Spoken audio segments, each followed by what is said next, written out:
Perkenalkan, nama saya Revan Vindo dengan NIM 210306123. Saya Viviana Brositepu dengan NIM 210306162.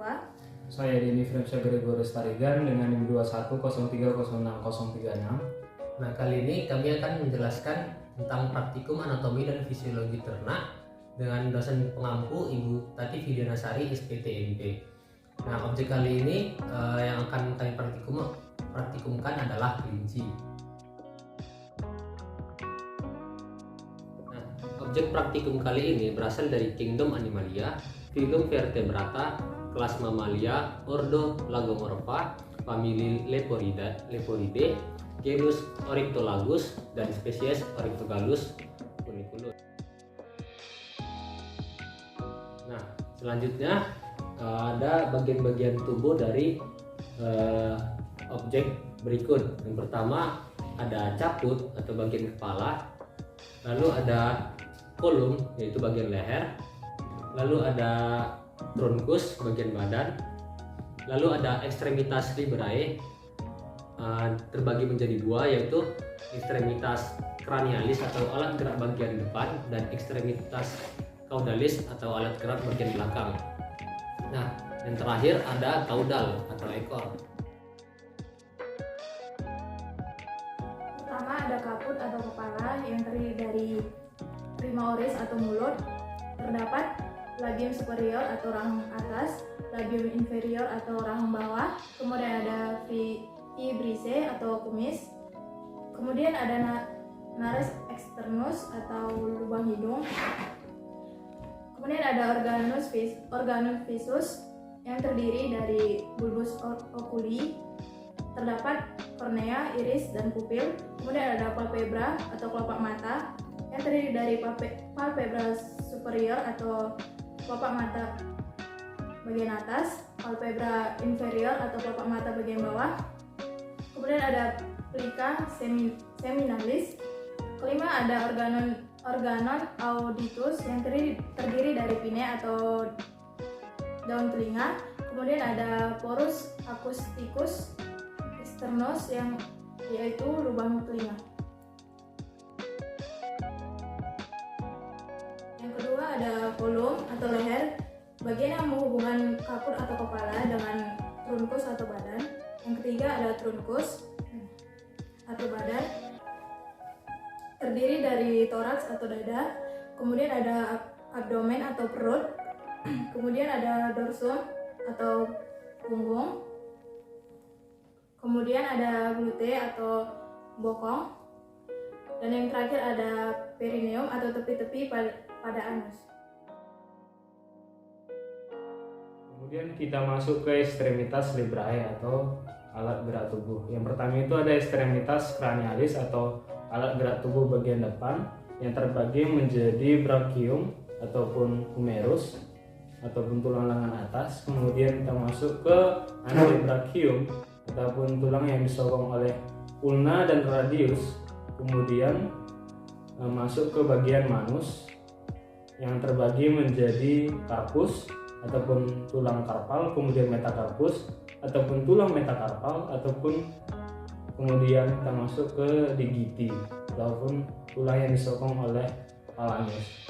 Kemudian kita masuk ke bagian ekstremitas caudalis atau alat gerak tubuh bagian belakang yang terdiri dari femur ataupun tulang femur, kemudian masuk ke crus ataupun tulang bagian yang disokong oleh ostidia dan fibula. Kemudian kita masuk ke bagian pes yang tersusun oleh tarsus, kemudian metatarsus, kemudian digiti yang disokong oleh 3 buah phalanges, kemudian valvula.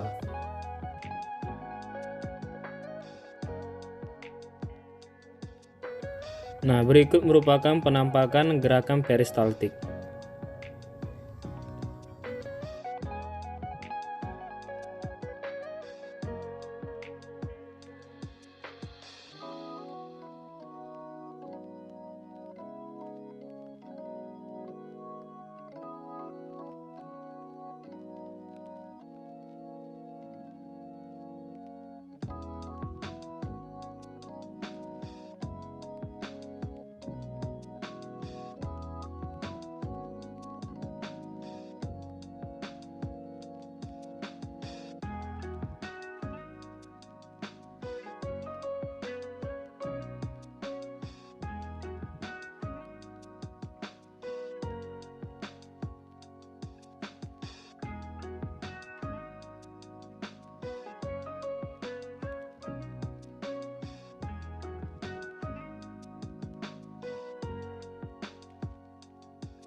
Kemudian kita masuk ke situs Viscerum abdominalis, yang mana di sini ada hepar atau hati, kemudian ada vesica velea ataupun kantong empedu berwarna hijau.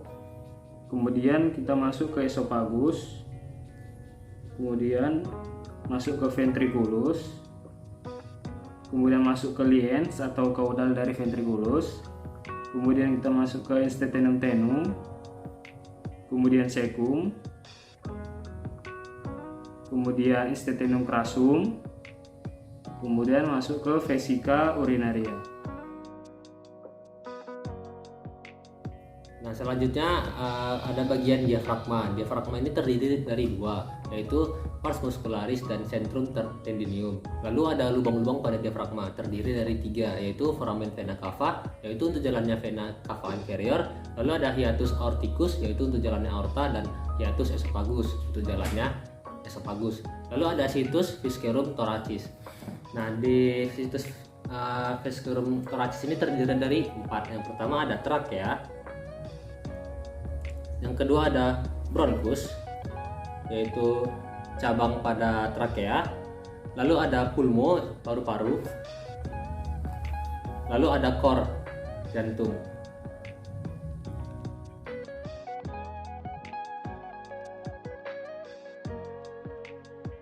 Saya akan menjelaskan bagian dari tractus digestivus kelinci. Yang pertama cavum oris. Nah, di sini makanan pertama kali masuk ke cavum oris, lalu dikunyah oleh dentis atau gigi. Dentis ini terbagi menjadi tiga bagian. Yang pertama incisivus, premolar, dan molar. Pada kelinci kali ini terdapat 4 incisivus dan 2 molar. Nah, di cavum oris ini juga karbohidrat pertama kali dicerna dengan bantuan enzim amilase. Lalu selanjutnya makanan menuju paring dan menuju esophagus. Nah, lalu setelah menuju esophagus menuju ke ventriculus. Nah, di ventriculus ini protein pertama kali dicerna oleh enzim pepsin, dan enzim tersebut mengubah protein menjadi pepton. Lalu menuju ke intestinum tenue.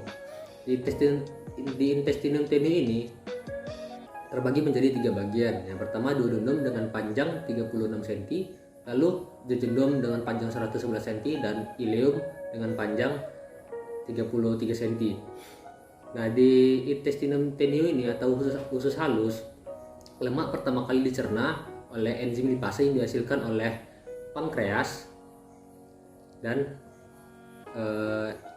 kelenjar empedu atau vesica velea. Lalu selanjutnya makanan menuju ke cecum. Nah, di cecum ini makanan dicerna seratnya dan diubah menjadi mikronutrien. Lalu menuju ke intestinum crassum, yaitu kolon dan rektum. Nah, di sini keluarannya yang pertama kali melalui anus dengan keluaran feses lunak yang nantinya akan dikonsumsi kembali oleh kelinci dan menghasilkan feses padat.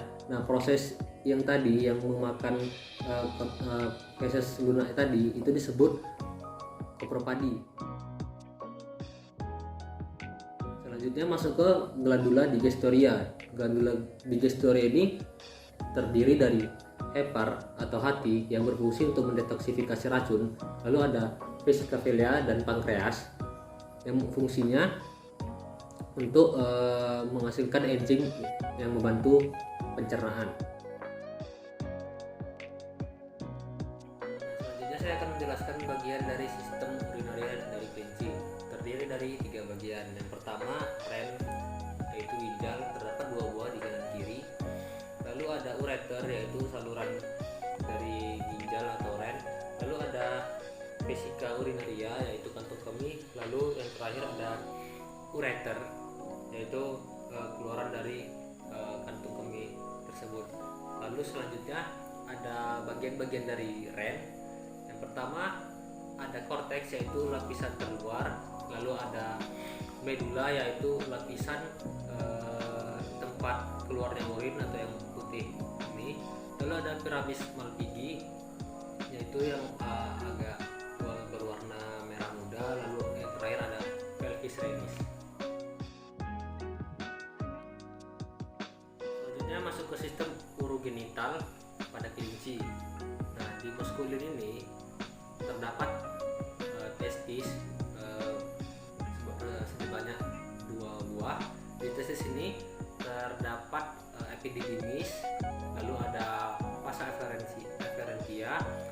ada ductus deferens, ductus ejaculatoria, lalu yang terakhir ada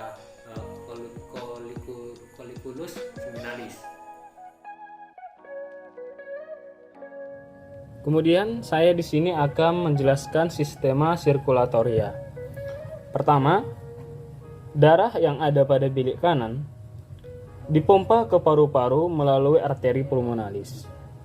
Kemudian di paru-paru terjadi proses pertukaran antara darah kotor menjadi darah bersih ataupun darah yang mengandung CO2 menjadi darah yang mengandung O2.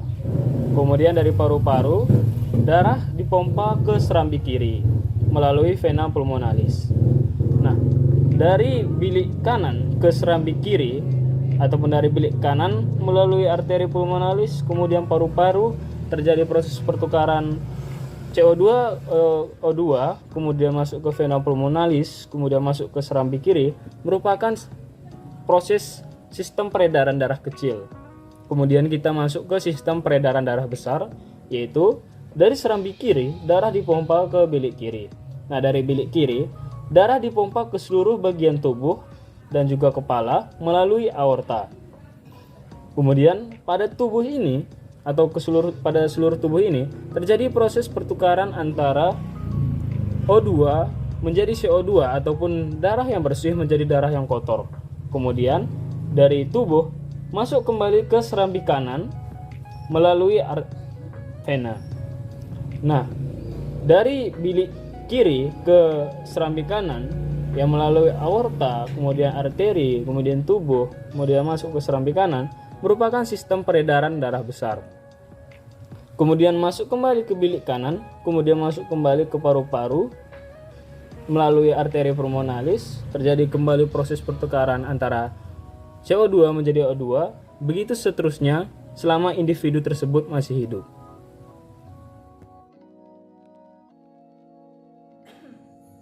Sistem respirasi dimulai dari nares externus atau hidung, kemudian kapurnasi sekat rongga hidung, kemudian nares internus atau hidung bagian dalam, kemudian glotis, kemudian laring, trakea, dan bifurcatio trachealis atau cabang dari trakea, kemudian pulmo atau paru-paru yang terdiri dari dua, yaitu pulmo sinister dan dexter.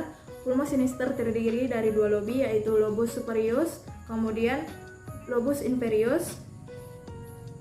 Kemudian ada pulmo dexter yang terdiri dari tiga lobi, yaitu yang pertama lobus superius, lobus medianus, kemudian lobus inferius.